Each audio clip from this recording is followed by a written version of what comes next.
E aí pessoal, beleza? Esse não é meu canal principal, você vai ver só um trecho de alguma conversa que eu tive com as pessoas. Mas isso não quer dizer que você não pode dar um joinha aqui e se inscrever nesse canal de cortes para você ter sempre acesso a novidades aí de uma forma bem resumida, tá? Se você quiser o papo completo, cola lá no meu canal, youtube.com/ninodenani.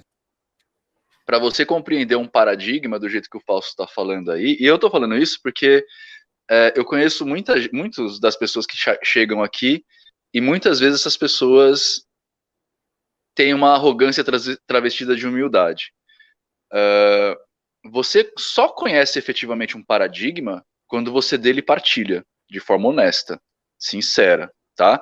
Isso quer dizer que não adianta você pegar toda a bibliografia escrita de Umbanda. Se você não for no terreiro, bater cabeça no altar e incorporar seu guia para dar passe, você não vai saber o que é Umbanda. E assim eu falo do cristianismo, seja ele o católico, seja ele o evangélico, eu falo do budismo, eu falo do espiritismo. Se você não compartilha o paradigma, você não compreende. Então você fala assim, nossa, eu quero tentar então entrar nessa onda do sufi para ver como é que é o monge rodando. Aí você chega na sala da sua casa e fica lá girando esperando alguma coisa. Você pode até ter um resultado, mas não é o mesmo que você teria dentro do templo dos caras lá girando. E mais, depois que você faz isso, que tem a experiência que partilha o paradigma, aí você consegue tirar o símbolo para você falar assim, então agora eu consigo ou não consigo partilhar do paradigma sem o símbolo. Tá? A experimentação nesse sentido, ela é muito importante. Por isso, inclusive, que muita gente fala que eu sou mago do caos, porque o que eu falo é muito parecido com o que o Fausto, por exemplo, está falando, e eu não me considero, nunca me considerei mago do caos, porque eu não partilho do paradigma da magia do caos. Eu não estou inserido na magia do caos. Eu só sei, eu ouço falar. Agora, eu não partilho do paradigma, então eu não posso me considerar como magista do caos. Eu acho que é injusto, por mais que eu conheça literatura, por mais que eu conheça as coisas todas, eu também tenho os livros aqui, não é justo, não é digno. Né? Então, cuidado. Às vezes a humildade tá enviesada aí. Isso daí é meio ruim. É ou não é, Fausto? Isso foi uma coisa interessante. Sobre você não se considerar um mago do caos e a necessidade que outras pessoas teriam a propensão de tentar te encaixar no paradigma do caos. Primeiro, qual é a necessidade da pessoa tentar dizer o que ela acha que você é de verdade no que você está fazendo, a despeito do que você declara sobre o que você faz? Já é o primeiro ponto.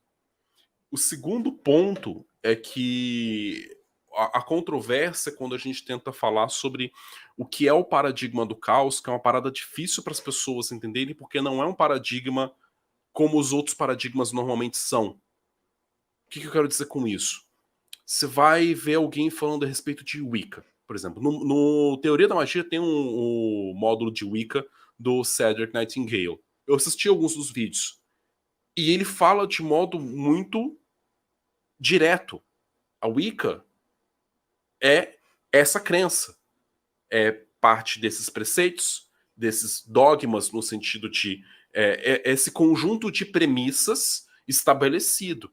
E que, portanto, o limite, o liame do que é e do não é Wicca é um pouco flexível a partir da experiência individual de cada pessoa com aquele paradigma, mas ainda assim é extremamente discriminável.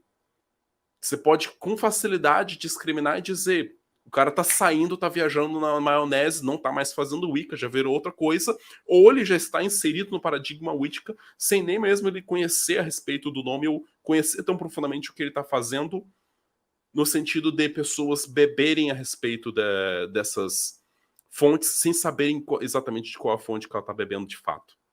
Lembra aquela coisa que eu falei a respeito de autores que falam sobre vários outros temas e acaba que tem pessoas que entram em contato com coisas que fundamentalmente são outras? Isso também acontece. Mas em que rola? Na magia do caos, o paradigma caótico é exatamente a compreensão de que, adotando um determinado paradigma, uma determinada percepção de mundo, um determinado limite sobre a nossa realidade, a gente atinge um determinado efeito. Então o paradigma caótico ele descamba num paradigma meta-paradigmático, isso é, que tenta olhar por todos os outros paradigmas e entender a relação que a gente tem com cada um deles, com cada uma dessas crenças, aprender a mergulhar num paradigma e depois voltar nele e se observar tanto dentro do paradigma quanto fora dele. E não é só paradigma no sentido de sistema mágico, é no paradigma para tudo. Eu digo que quando você se aprofunda na magia do caos, você tem que entender que você vai ter que estudar de política, você vai ter que estudar de sociedade, você vai ter que estudar de psicologia, você vai ter que estudar sobre ciência, você vai ter que estudar sobre artes, você vai ter que estudar a respeito da sua relação com as outras pessoas, você vai ter que estudar de linguagem. Gente, vocês não têm fucking ideia do tipo de lugar que a minha pesquisa com... Não simplesmente com as premissas da magia do caos, mas o que a magia do caos me levou a ter que investigar para eu poder tentar realmente fazer essa expansão sincera da minha consciência. Então, o paradigma do caos é expandir o seu paradigma, expandir a sua percepção de mundo, quebrar com Na as verdade, caixas dos paradigmas. Fala. Eu acho que isso tem a ver com magia, né, Fausto? Com magia em si. Quando a gente abandona o sistema e entende a magia é isso, é você compreender tudo sobre todas as coisas, sabendo que você não vai chegar nesse lugar, mas não desistindo por conta disso, né? Sim. Vocês, pessoas, eu sei que muita gente aqui tá perdida, não sabe exatamente o que é que tá rolando, mas é assim, se você entra, por exemplo, na Algon, na ordem que eu faço parte, que eu tô no Círculo de Mestres, a gente fica 1 ano com os iniciados sem falar um livro que vocês geralmente tem como livros de magia. A gente não fala de Levi, a gente não fala de Papi, a gente não fala de Flamel, a gente não fala nenhum desses caras durante 1 ano quase. E a gente está estudando magia. Eu acho, é claro, né? Eu tô dentro desse paradigma já tem muito tempo, né? Eu já tô fazendo só com magia mesmo, acho que já tem quase 15 anos. Se for colocar o período da Umbanda, já vai quase para 20. Então, eu já tô acostumado com esse processo. Para mim é estranho as pessoas que chegam para mim e falam: você tem que fazer tal coisa, você tem que ler, se você não lê tal livro, você não é mago. Eu geralmente falo: quem é você? Sabe por quê? Porque assim, gente, eu não sei se o Fausto concorda comigo, porque, de novo, a única coisa que todos os magos concordam, a única coisa que todos os magos concordam é que o mago é livre, é a única coisa. Então talvez o Fausto não concorde comigo sobre isso. Mas o que te faz mago quando você só pode assumir a alcunha de mago quando seus pares te reconhecem como mago. E aqui a gente tem uma brincadeira, porque quem são seus pares? Porque, tipo, se for o Zezinho da esquina, o Toninho Skate 68, @hotmail, e o vereador Zé Duarte, que me reconhecem como mago...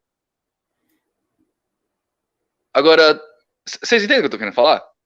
Então é assim, se a pessoa olha pra mim e fala assim: olha, você não leu tal livro, você não é mago, a primeira coisa que eu faço é: quem é você?